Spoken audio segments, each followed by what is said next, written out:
জনাব তারেক রহমান এই মাদ্রাসা মাঠে এসে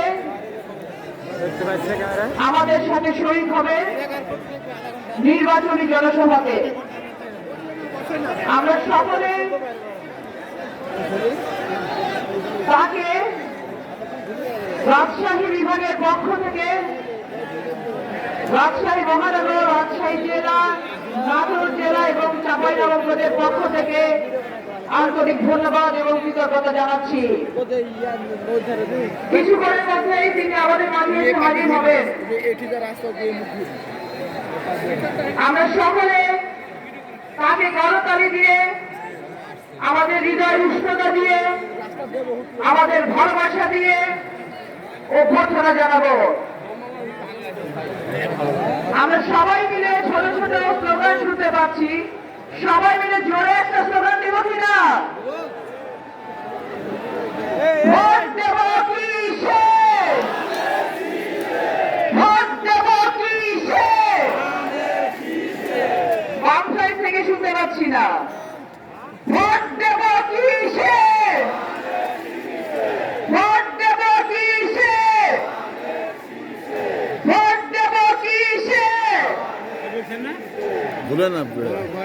দীর্ঘ 17 বছর বাংলাদেশের জনগণ, বাংলাদেশের নাগরিক, তাদের নাগরিকদের সব থেকে বড় যে অধিকার, ভোটাধিকার ফিরে পেতে যাচ্ছে।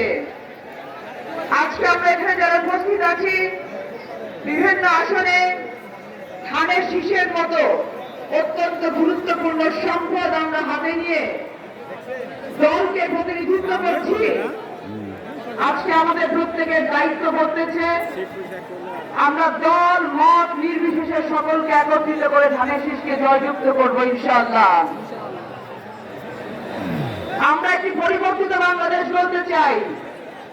আমরা একটি বাংলাদেশ গড়তে চাই যেই বাংলাদেশে আমরা বলতে পারবো সবার আগে আমাদের বাংলাদেশ। যেই বাংলাদেশে আমার সন্তান যোগ্যতা আছে মানে চাকরি পাবে। যেই বাংলাদেশে আমার মা বোনরা নিরাপত্তা পাবে। যেই বাংলাদেশে সংখ্যালঘু বলে কেউ থাকবে না।